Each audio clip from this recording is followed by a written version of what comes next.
Good morning and welcome to Love Every Moment, coming to you today from the Black Hills of South Dakota. Today's verse is Matthew 7:18. A good tree cannot produce bad fruit, nor can a bad tree produce good fruit. This is very plain language that Jesus uses to teach us how to recognize a false prophet, the wolf in sheep's clothing. And it's not by their Christian acts or their doctrine or their spiritual gifts. It's by their fruits, which is quite interesting. But one of the reasons may be that fruit is somewhat involuntary. It happens naturally. And a Christian is plugged into the vine. Jesus is the vine, we are the branches. And if we're plugged into Him, we're going to produce His fruit because, after all, it's His work through us, not our own work. But the world, in contrast, is plugged into, well, the world. So they're plugged into the dirt, and they're going to produce dirty works. They have to, because that's what they're plugged into. So let's look at the classic list, which is in Galatians 5:19.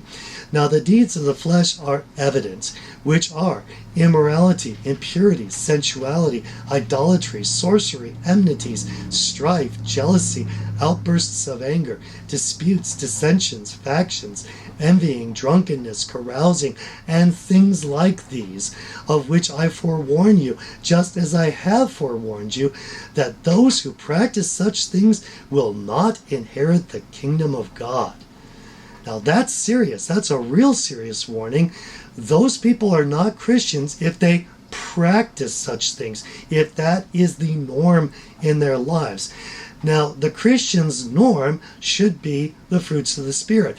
Not that we're perfect, not that there won't be one or two bad apples, whereas otherwise there's hundreds of good apples, but that the preponderance should be those good fruits of the Spirit in a true Christian's life, but the world is going to have mostly these bad fruits. Well, let's look at them more specifically.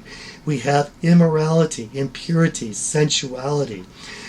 Yes, there is sexual sin out there, and it's big time. There are TV preachers, there's pastors, there's authors, there's Christian singers, there are internet superstars who have fallen because they have gotten involved in sexual sin. And we should not be following those people. It doesn't mean that we can't forgive them. It doesn't mean that they're no longer a Christian or something to that effect. There is forgiveness, and maybe they can get a fresh start, but we should not be following them if they're involved in those types of things. Idolatry and sorcery. Well, back in the day, that might have meant a little statuette or something, but today, it probably means something that's taking our mind off of Christ. Maybe it's our work, our cell phone, our video games, our hobbies, something that takes our mind and our time away from God. Enmities. Truly, a Christian should not have enemies because we love everyone. We love even our enemies. And that really doesn't make them enemies anymore. Now, they may hate us, but we certainly don't hate them. Strife. I have seen a lot of Christians make it their somehow duty to get into arguments about theology or politics or something. And they'd rather argue than show love. They care more about winning the argument than winning a soul. Jealousy, and later it says envy. That shouldn't be a part of a Christian's life. We should be happy for others' success. Outbursts of anger, disputes, dissensions, factions. Are we being divisive? That should not be part of the Christian church. We should be uniting, and any leader that causes dissensions and divisions is someone we should not be following.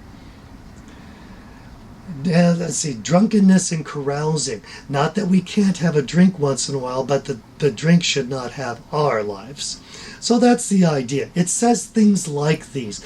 This is not an extensive list or a complete list. It's things like these. This should tell us that a certain person, and that also means reflecting upon ourselves, that they're not a Christian. They're not plugged into the Spirit. So let's look to follow those who are practicing the fruits of the Spirit. And remember, the number one fruit is love. Because if we love every moment, we're going to love every moment. I'm your average wretch, and I hope you have a great week.